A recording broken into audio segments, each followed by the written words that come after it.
Welcome to the podcast with Pushpa 2 director Sukumar. तो बिना किसी देरी के शुरू करते हैं। सर, मेरा आपसे सबसे पहला सवाल ये है कि पुष्पा अब आगे क्या करेगा, यानी पुष्पा 3 के बारे में आप हमें कुछ बताइए। देखिए, पुष्पा 3 जो है एक बहुत बड़ा प्रोजेक्ट होगा हमारा। इस फिल्म में हम ये दिखाएंगे कि इलियन मस्क पुष्पा का ड्राइवर है, आना जाना पुष्पा उसके साथ करते हैं, और जेफ बेजोस जो अमेजोन का मालिक है वो दिखाएंगे उनके लिए ग्रोसरी वगैरह घर का सामान साइकिल से लेकर आ रहा है जा रहा है। और जो बिल गेट्स है वो दिखाएंगे उनकी गेट कीपर है जो आने जाने वालों की कंप्यूटर पर एंट्री कर रहे हैं, गेट खोल रहे हैं, गेट बंद कर रहे हैं। इस बार हम ये दिखाएंगे पुष्पा भाव ने एलियंस के साथ कॉन्टेक्ट किया है। वो एलियंस को लाल चंदन बेच रहे हैं।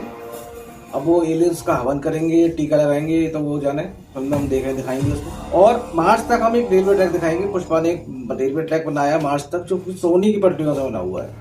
ट्रेन पूरी सोने की दिखाएंगे उसमें बनी हुई। और इस बार जो विलेन होगा वो हमारा, अब वो सी बात है कि हम उसमें एलियंस के साथ डीलिंग कर रहे हैं तो साधारण तो विलेन होगा नहीं, तो उसके लिए हमने थैनोस को लिया है।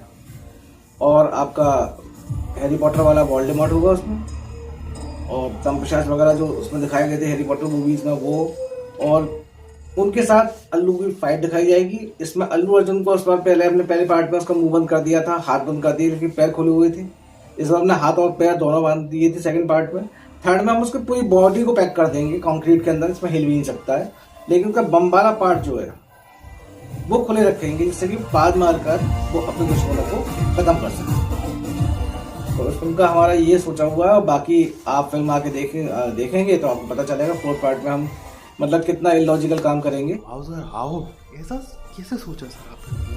ठीक है सर, अगले सवाल की तरफ हम बढ़ते हैं कि इस पर्टिकुलर पुष्पा 2 में जिसमें काफी सारे वाव सीन्स थे, आपका सबसे फेवरेट सीन कौन? देखिए, इस फिल्म का मेरा फेवरेट सीन था पहला सीन जो फिल्म की स्टार्टिंग है, लेकिन वो तो बिल्कुल इलॉजिकल था।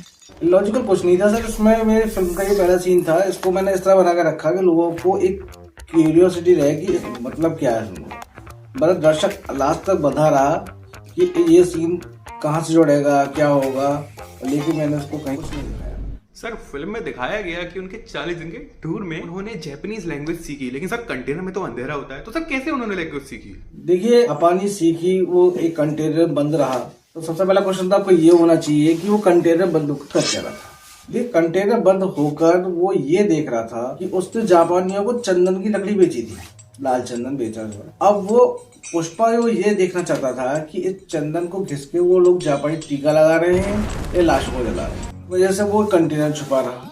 अब वो छुपा रहा तो उसने सोचा कि मैं अब खाली बैठे करूंगा क्या, तो वो अपने साथ ऑर्बिट लेके गया था। बहुत सारी ऑर्बिट चिंगम आती है, आपने ऐड में देखा हो, चलो उसको खाती दांत चमकने लगती है, तो उसने वहाँ पे ऑर्बिट लेके गया, ऑर्बिट खाता रहा, दांत चमकते रहे और वो किताब पढ़ के जापानी सीखता रहा। फिर आपने ये देखा होगा इस फिल्म में इसने पान मसाला बहुत खाया, तो उसके दांत इतने चमकने लगे थे कि हम जब फिल्म की शूटिंग कर रहे थे तो हमें काली चश्मे लगा के शूटिंग करनी पड़ रही थी। चौंध मार रही थी आंखों में इस तरह से कि हमारी आंखें खुल भी नहीं पा रही थी, कैमरा भी यूं हो जाता था उसको देखकर, मतलब इतनी ज्यादा चौंध आ रही थी। तो इसलिए हमने कहा तू अब गुटखा खाना शुरू कर दे, तो उसने रजनीगंधा उसमें पान मसाला खाया है इसमें। वाइफ के कहने पे 5,000 करोड़ रुपए लगाना और पूरा स्टेट का तख्ता पलट कर देना, ये कुछ ज्यादा नहीं हो गया सर? देखिए, 5,000 करोड़ तो हमें दिखा दिया है, छोटी सी रकम, तो उसको 1 लाख करोड़ भी दिखा सकते थे, क्योंकि दिल के सौदे में कीमत नहीं देखी जाती। दिल के सौदे में कीमत नहीं देखी जाती।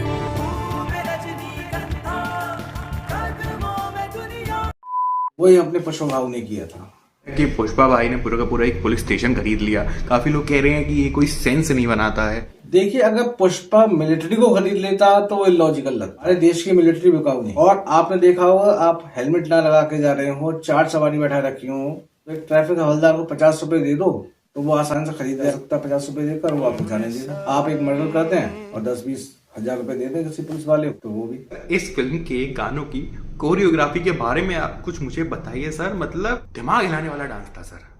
देखिए, इसमें माल फूकने वाली बात कुछ नहीं थी। ये हमने कुछ भोजपुरी ऑडियंस है उनको दिमाग में रखते हुए, हमारा टारगेट नॉर्थ इंडिया भी था, नॉर्थ के साथ ईस्ट इंडिया जो अपना बिहार वाला कल्चर है, थोड़ा सा वो चीज दिखाने की कोशिश करी थी। हम डक मटक वाले कपड़े बनाए थे, ऊट पटांग गाने में सीन डाले गए थे। कहीं ने जो रिकॉर्ड तोड़ा है 1,000 करोड़ रुपए का, वो ऐसे ही नहीं तोड़ा। सर, अगला सवाल ये है कि एक आदमी जिसके हाथ और पैर दोनों बंद हुए हैं, वो फाइट कैसे कर सकता है? ये आप फिल्म देख लीजिए, फिर पता चल जाएगा वो फाइट कैसे कर सकता है। सीन है उसमें ये चीज दिखाई गई, मतलब वो सीन देखिए फिर आप मुझसे पूछिए कि वो फाइट कैसे कर सकता है। सर हाथ पैर बंधे हुए हैं लेकिन पुष्पा भाई मुंह से काट रहे हैं सर दुश्मनों को। सर ये कैसा सीन है सर, ड्रैकुला वगैरह है क्या वो?